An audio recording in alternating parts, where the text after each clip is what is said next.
Hey, everybody, it's Kevin here, joined alongside by Mike and Mick. We're here to talk some Bruins hockey as we stand right now. They still haven't got the band back together. This is day 2 of free agency. And so far, so I guess the same. Still no Bergeron, still no Krejci. They did make a minor move yesterday, or what I consider to be a minor move when they moved Halla. What's going on here, guys? Mick, you've been at the rookies practice, so why don't you tell us what you think? Did you see anything out there? Is there any Pastrnak in the waiting, or what is the future of these lost in the past Bruins? Yeah, I should have talked to you off the air because I didn't actually get up there until Sweeney's presser at 5 p.m. So I didn't actually see any skates. So I have to come right out with that one. But I will say this: there have been times before where I thought I was seeing the second coming of Nick Lidstrom, and it turned out it was only Lars Jonsson. And I remember Sammy Paulson, I thought was Peter Forsberg. And he wasn't. He was a good player in the NHL, and it took him a few years to get there. But I think what development camp really reveals more than the future of the player you're watching is what the competition is that they're looking so good against if they happen to be looking really good. It's funny. I mean, I obviously in my current capacity of doing not much at all, I didn't go. But you think of development camps in the past, and one of my two like pretty strong recollections are never ever being impressed by Jeremy Swayman, never, and I remember one of the last ones at Wilmington was Teddy Donato was there, and it was after Pasternak's draft year, and he was like right over. He's like, this kid, like, he might make it now. And I'm like, really? I mean, so it's interesting what real hockey people could see in an environment like that, than just the other. Like, really, I mean, I saw him there, but for a guy like Donato to spend half an hour watching a kid against kids and say like, hey, he could be in the NHL this year, that always sticks. Yeah. Well, I think this goaltender, maybe it was a few years back, named, I want to say Volden, maybe Lars Vold. I don't know. But he was a tall goalie from Europe. I want to say Finland. I'm not even sure of that. And he handled the puck the way he flung around the puck. It was like Ron Hextall.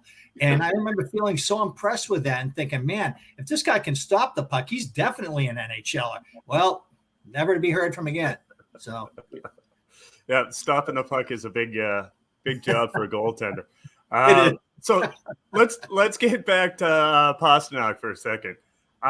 Do you think a delay in getting something done, is it about money? Is it about term? Is it about, I would think they know the term. I would think they know the approximate money. Nobody's going to shock anybody there. He's going to want like an 8-year deal somewhere in the $9 million, $9.5 million, I would think. What his comparable just signed in Columbus, right?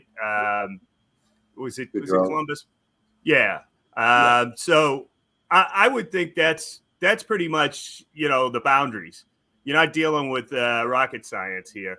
How come he hasn't gotten done? And what are they going to do in order to squeeze? If they, this is getting to the point with Bergeron and with Krejci.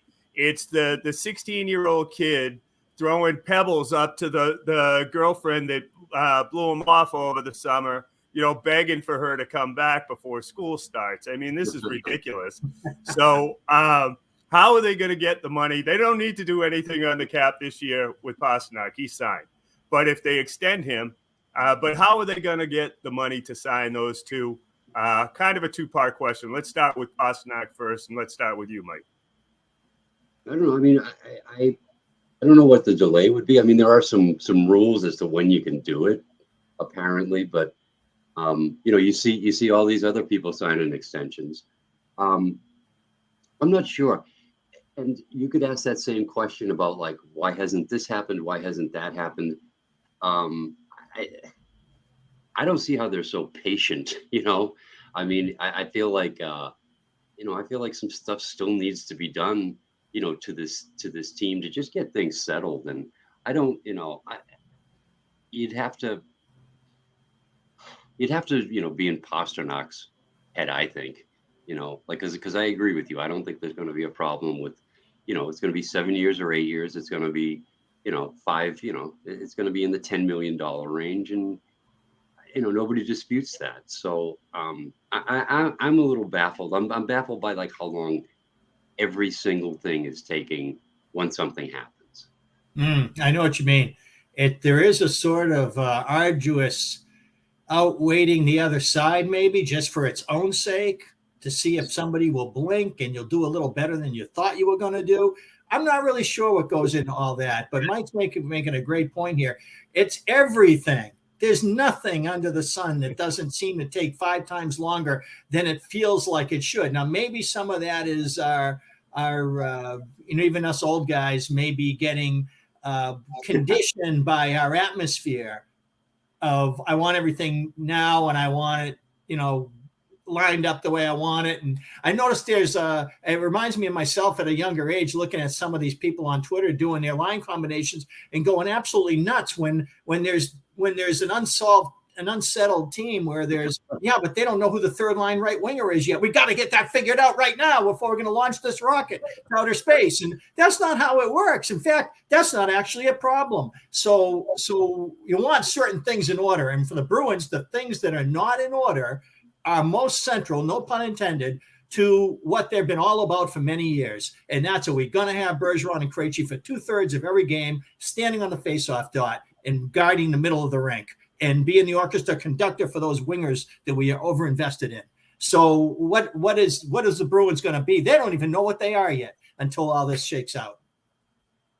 And when do you think it's going to shake out? I mean, this is like I said, this is becoming to be pathetic with when you get to the way Sweeney conducts business. I love him at the deadline. He usually does something good at the deadline that, solves a problem. A couple of times he's been burned by injuries. You can't fault him for that.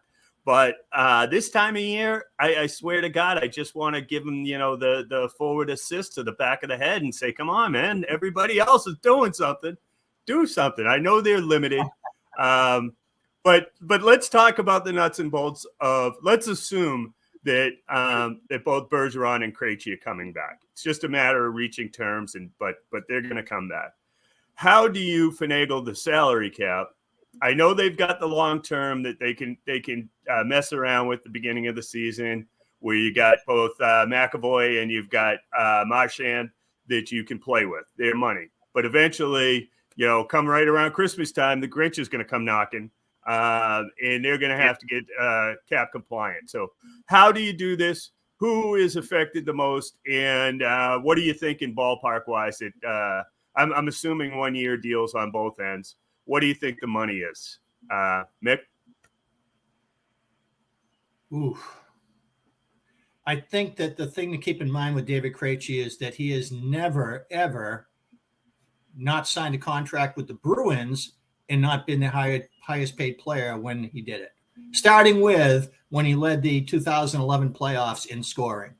He led the 2011 and 13 playoffs in points. Kopitar was the only player in the era to do it twice as well. But Krejci had a contract that didn't kick in. I don't think it kicked in the next year, but it made him the highest paid forward. I think by the time it kicked in, somebody else was the highest paid forward. But when he signed it, he was going to be the highest paid forward. And I think his agent made sure that happened. And then his next contract, he did it again. So while there's some leapfrogging that occurs, Krejci has not exactly been one of those Marchand, Pasta, Bergeron poster kids for let's all keep our skyline at the same height as the Prudential and the Hancock, and we're not going to have anything like the Freedom Tower of those things, those pencils going up on the edge of Central Park lately. They're not going to do that. But now you got McAvoy kicked in this year at 9.5, and you got Pasta coming up. So why does David Krejci all of a sudden change his tune? I don't see that. I would think that he's going to be kind of like, yeah, he did say my next contract's not about money, but that wasn't this one. That was the one that he decided to sign to play in Czech Republic and bring his family there, and that was the reason why it wasn't about money. Now, if he's talking about going to play here again, if I'm another team, I'm calling him and I'm saying, what are you going to play for them for when you can make $7 million with us? We'll have you for 2 years. You want to do one by one, we'll do that. I think it's going to be very difficult for David Krejci to tune out that noise so that he can play in Boston again, because that's where he's always played. I could very easily see him going somewhere else, because at the end of the day, he has been about the money. Mick, I agree with you too, because he was the forerunner, say, like to Krug. Like there are guys that will take the discounts, and then there are guys who will not necessarily take, like Krejci, did he always get like his maximum market value? I don't know, maybe not. But, like you said, like to be the highest paid Bruin, I'm not sold that this is going to happen. And I don't necessarily, you say like, I would agree. Like, he probably would get calls from other teams.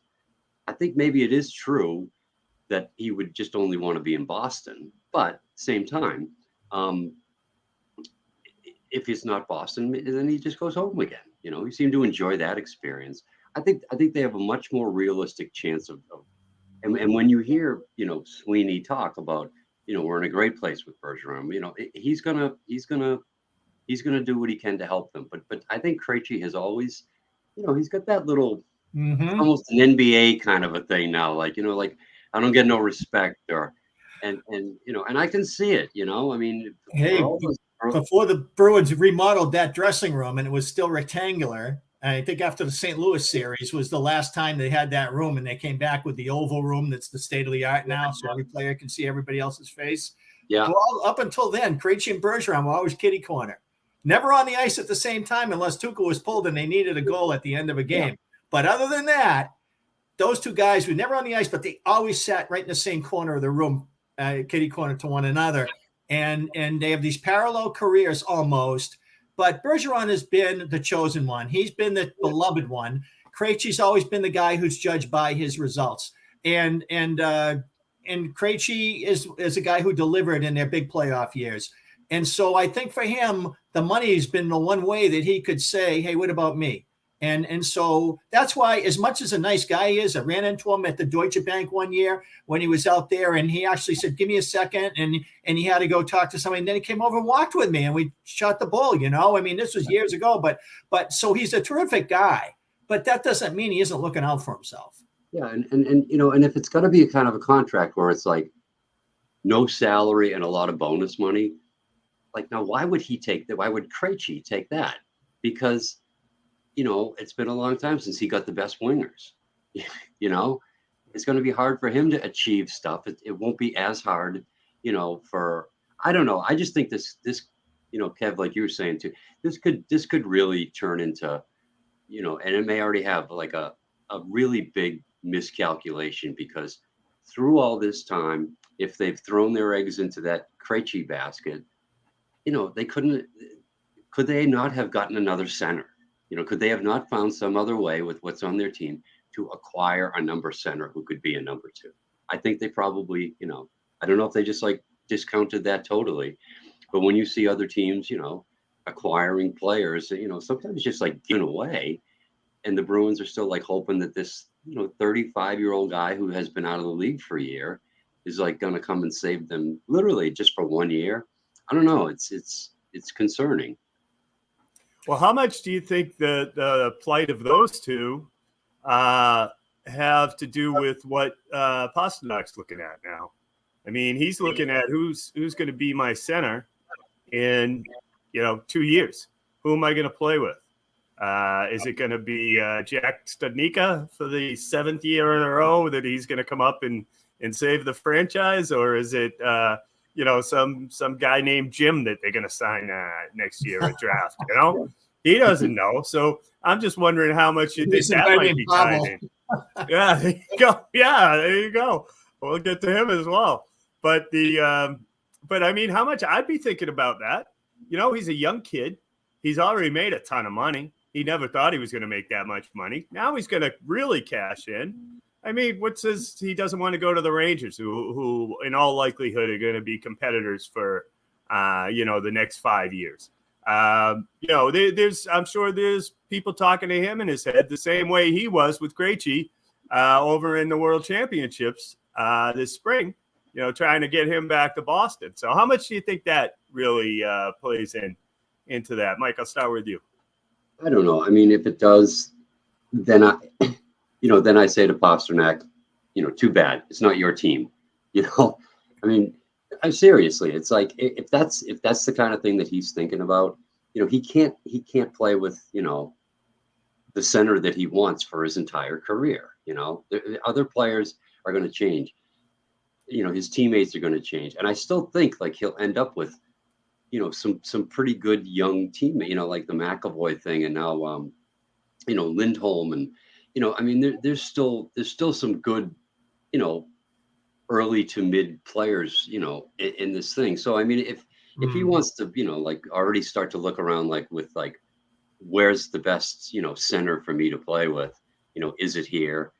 Then I mean I feel like either way you've got to sign him to the extension. And if he complains, and we don't really know that he has, but we just assume that today about athletes. It's like they sign their deal, but then they feel like there's some control, or it's a problem if they don't have a voice. And I don't mean to sound impatient. He's always been a really good kid, a fun player. Still some flaws. He's got if that's a holdup, then of course the team would miss him. But fine, go go start your own team. Practice your yodeling. Yeah, right. Like you want to play. Like if you want to have a good center, play well with the center that we give you. And if he's good, I mean, you can. No team stays the same forever. And he's in a weird spot because he is he's the young guy. But after all this time, with Krejci, with Bergeron, with Marchand, I mean, he should be like, I want to help like the next phase of development more than, well, if I don't get to, who's going to be my center? Who's going to be my, I don't know, old guy, waves fist at cloud.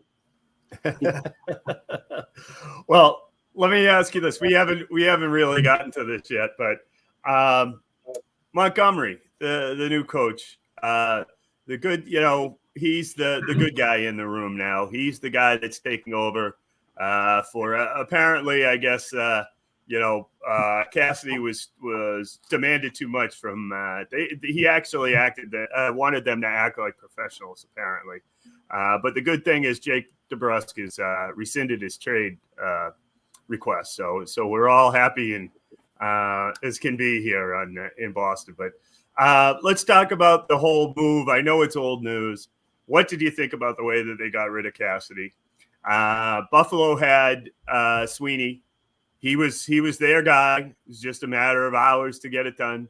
Then it went radio silence 2 weeks or whatever it was before they announced his. He was coming back. He apparently had to go to Buffalo and find the right coconut shell that the contract was hidden under, the shell game they play up there. And so how much do you think they were trying to hang, when I say they, Neely, Buffalo were trying to hang, and to a point Sweeney, we're trying to hang the season on Cassidy? And how much do you think Montgomery's going to feel it when he comes back? That's not a 51 win team that he's taking over right now. That is a middling team at best, given the amount of talent they're going to be missing. He's going to be filling holes right from the get-go. I mean, this has Fred Creighton written all over it as far as I'm concerned. But, what do you think about that whole debacle, the way it went down? It's just so typical Bruins. It's unbelievable. Mick, why don't I start with you? Yeah. Whew, a lot there. But the Cassidy thing, I mean, you go back to Don Cherry, you know what happens when a beloved coach gets dismissed. The general manager's name is Mud, and it's very difficult to dig out from under that, and only the Stanley Cup will do it. And on sports radio, that probably won't even work. But what I saw was a disconnect between the hockey world that says the Bruins blew the 2015 draft. They have no prospect pool. and the Bruins management, which there was this picture on Twitter of Don Sweeney and Cam Neely standing in the middle of the draft floor, and all the other peripheral areas of the team tables, they're all having conversations with other people where Cam Neely and Don Sweeney look like they're waiting for a bus. And it was just that it's called Bruins moment of the draft was snapshotted by somebody, posted, and it's just one of the expressions on their faces. It just speaks so loudly to where you're going here. I look at them and say, wait a second, they did win 51 games. Now, granted, they sucked until January, but after DeBrusk and Haller went upstairs, that team caught fire. Those players were like two acquisitions when they got back in the lineup. Haller, we reconstituted the lines, and Haller was Pasternak center, and suddenly everything began clicking for them. They found their way to win hockey games they shouldn't have been winning or weren't winning, and the season changed its complexion entirely and led to the false hope that they were going to be a team that was going to be somehow different than the ones that were getting pushed around by Tampa Bay and St. Louis and the Islanders. Well, they were a little grittier against Carolina, which was trying to be really physical. Site reference to Svechnikov hit on Lindholm. But the way they lost it was they never got close to winning a game down in Carolina. They could not compete with them in the cohesion and speed of the game. They were not in their league as far as playing as a team.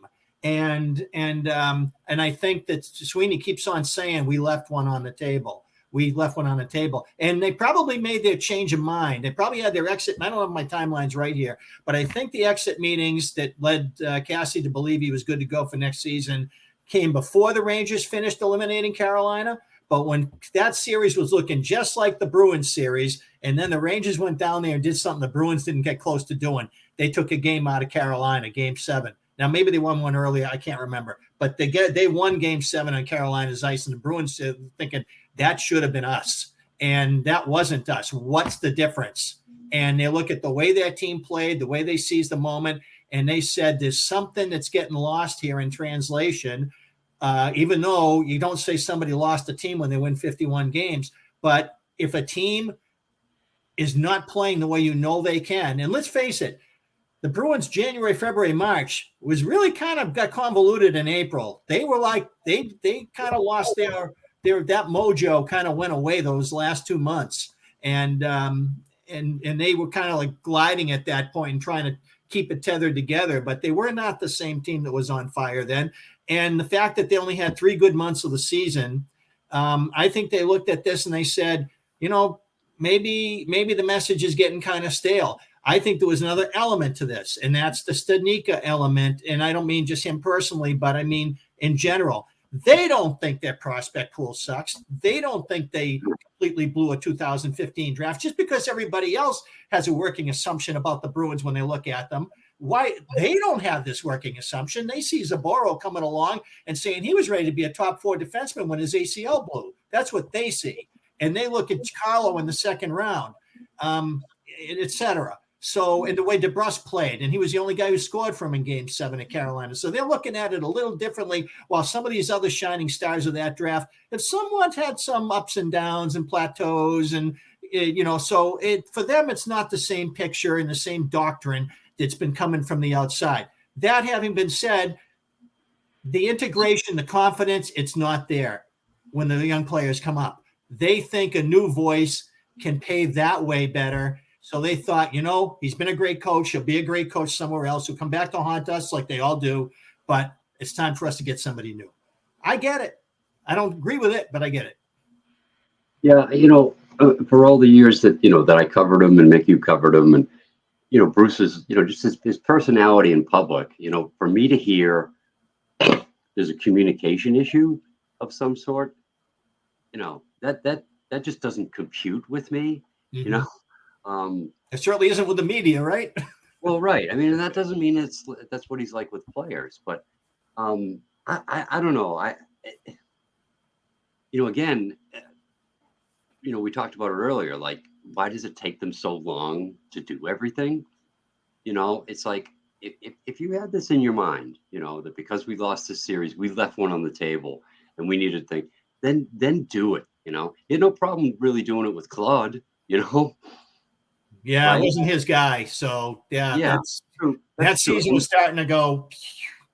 Right. And also the point being, Cam has always been, since they brought him back, like in a real legitimate executive, position. Don has been like a hockey person. He had a really long relationship with Bruce. Right. Going down, because Don was always in Providence before he was the boss. And, Don, I think he kind of made Claude take Bruce as an assistant, and all that stuff. So I when I see all that, I feel like, okay, it really does have, Cam's fingerprints on it way more, than Don's. Mm-hmm. And why does it take so long to make that decision? No knock on Montgomery, Right. but how many other coaches, while the Bruins were like, interviewing and deciding what to do, like how many other coaches were like dismissed and replaced? It's like, did they miss out on anyone? I don't know. Maybe not. Maybe they need a guy that's really very new. I'm not sure. I hope it works out well for him, but I don't envy him. Like right now, he can't even, like put pencil to paper, do that draft, that depth chart thing. I don't know. It'll be really interesting because Studnicka has come up. There's Beecher. They had a. I think they probably have traded all their good draft capital that Sweeney did acquire. When I see Lindgren in New York and some of the guys that they traded out to Anaheim, I'm interested to see how those guys do. Lozon, he just got a. He's from that 2015 draft too, isn't he?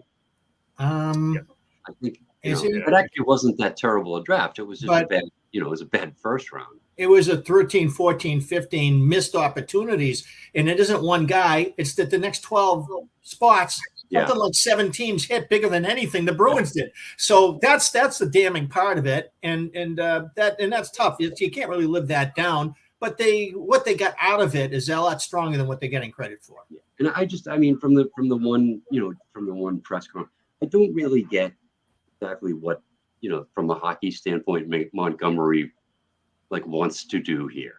And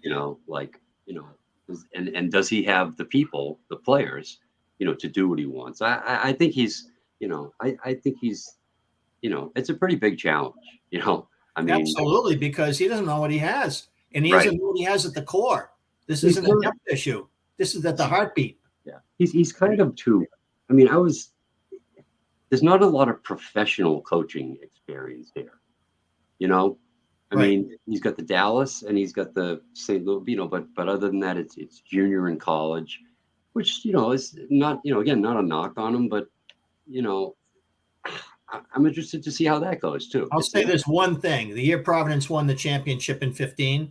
Yeah. They played Denver at the Dunkin' Donuts Center in the regionals, and I went. Mm-hmm. Denver had them on the ropes like Frazier Ali. Denver was just beating the hell out of them. They were playing a heavy game. Hey, the great D'Antonio was on their wing. He was. They made Danton Heinen look like Milan Lucic. He just owned the corners. He owned the half wall. They just couldn't. Providence was it was all Gillies. He was just hanging in there. It wasn't the number of shots. It was the way they played and how long the shifts were. Me, Mike, and Matt, when we're watching the Bruins, would have that signature Julian shift where it's just the other team can't get breathing space. The Bruins start getting their changes. And Mike would always say, is this the shift? The one that's going to define the hockey game. And Denver played the whole first period like that. And about midway through the second period, their defenseman, Joey LaLeggia, who is a welterweight at best, had great through this huge mid-ice hit on a Providence player, just flattened him out Scott Stevens style, right in the center ice circle. Don't you know they give him 5 in a game for head contact? Providence scores on the power play 1-0. Now the momentum starts shifting. Providence isn't even still playing 50-50, but they're getting chances now. Providence gets another power play. Providence goes up 2-0. Denver gets 1 goal. They go through the kitchen sink at them late in the third. They can't get the equalizer. Providence wins. And Providence moves on. To me, Denver was the better hockey team. That was Montgomery's team. I loved the way they played. Yeah. So if, like Mike says, this isn't pro hockey, but if he can get the Bruins to play that game, then you're pretty much looking at Julian again. I mean, it was that good. Well, I'll tell you what, that's definitely Bruins hockey. Doing everything right, falling behind, and then throwing the kitchen sink at him in the third. But that's why they got Pavel Zacha, right? Two things about Montgomery that he doesn't have going for him. First of all, Cassidy was around long enough to make a change in his coaching staff. So you don't make a change in your coaching staff without the awareness of upper management. You've got to get their blessing. So there's something fishy going on there. Second of all, Montgomery wasn't able to pick anybody on his staff. He's inheriting the staff that was here. So how much does he have, the previous guys buying into his system? How much is there, resentful? I didn't even get interviewed for the job, all that stuff. So he's got a pretty big plate when it comes to what he's coming into. So God bless him. I hope he makes me look like a dope. But once I jump on the bandwagon, the tires go out. So that's typically the case. Is there not an assistant's position open, though? Didn't Kevin Dean leave? Yeah, I think there's one position Kevin open. Dean was fired. Right. There's one in the interim before Cassidy got fired. Cassidy fired Kevin Dean. Okay, and Kelly, Chris is just he's a new coach, so right. Sacco's really who we're talking about here. Yeah, I'm interested to see. Yeah, I'm interested to see where where a lot of this goes. Just to kind of wrap up Bruce and look at Montgomery, it's funny. It was always Claude's, he hates kids, right? Which is, like why, Brad Marchand never made it out of the minors and, blah, blah, blah, on and on. But the funny thing was, so Bruce's reputation, now we'll get something out of these kids. All these kids that Claude couldn't get anything from, Ryan Spooner, Ryan Spooner, couldn't make it under Cassidy and was out of the game. Same for Vetrano. I guess I'm not one of his guys was the quote at Rastusha. Not Rastusha. Yeah. I saw Rastusha last week. I was moving a piece of furniture with my brother-in-law, and I think we're near Rastusha Arena. We come to an intersection, and there it is sitting right there across the set of lights. I just didn't use the big stone Stanley Cup. Yeah. Yeah. So I saw Rastusha Arena. Anyway, but yeah, so at Warrior, I remember Vetrano saying, I guess I'm not one of his guys, and people, the media put the questions out there, but he played along, and now all of a sudden Claude's gone, and now we find out he wasn't one of Cassidy's either. So and now as you see, he just got a great deal because he's becoming one of those players around the NHL who people always want him, and then they don't. Yeah, but how old was Vetrano then? Right. You go through some things, but. He had a lot of developing to do in the league as a pro. That's another one, and not just like Donato, It popped into my head too. Yeah. Right. It's like there's a guy that it's amazing. He can't stick anywhere. He's looking for a job again, and it's like blame Bruce, blame whoever because it didn't work here. Well, it hasn't worked anywhere. Andy Gilbert. Yeah. Yeah. Yeah, it's like the Belichick coaching tree. It never works. But all right, let's wrap it up on this because we're starting to run out of time. Let's say the girlfriends come back and we've got a 1-2 center position of Bergeron and Krejci. What do you see happening there? To me, this is far from a Stanley Cup contender. They'll be in the playoffs. I don't think they'll vie for the even the division because their division's too tough. Better too. Yeah. So what do you think if the wooing works? What do you see of this team say come March of next year? Do you think they're one of those teams that are on the push, or are they one of those teams that are fingernails in mouth every night? You got to get a point out of this game or else. I'll start with you, Mike. I think that I see that in March because I really think, geez, you got a new coach, you got, 2-3 key players out, to start the season. I find it really difficult to think that they're going to be able to have a solid start. I think they're going to be coming from behind most of the year, no matter who they have. I mean, even if Krejci and Bergeron are there to, have a nice top 6 to start, there's some other issues just to start the season with health and having the players together and learning this new, whatever it is that Montgomery does. This isn't like the kind of coaching change where, like it's like a boost, like that whole adrenaline thing, like, we got to impress them. This is starting from ground up, which is better. But if you don't have everybody, I think it's going to be hard. So I think it'll be hard for them to get in. I don't think that with Bergeron and Krejci, you're going to match, what Tampa still has, what Florida still has. Toronto, I think, actually might sag a little, but I've seen them. I saw it last year, and I see it this year. This is the Bruins, like, not for a top 3 slot, but a wild card. And the way that some of the other teams in the Eastern Conference improved over this, these drafts and trades and free agent signings, I don't see them going in as a high seed. I think it's going to be a fight all year. Well, last season was a very weird season in the NHL. Normally you have 6 contenders, 6 teams with no shot, and then this giant middle class where any number of things could go right or wrong that could elevate you near the top 6 or drop you out close to the lottery.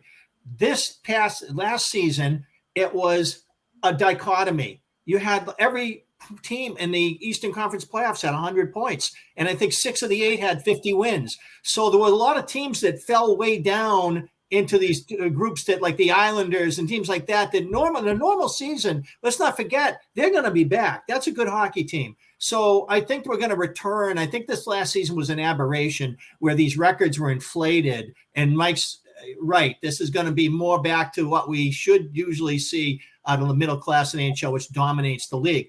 Now, where the Bruins are going to really, since they all count, like John Tortorella told the media, they're all big. We hope we win them all. Rah, rah, rah.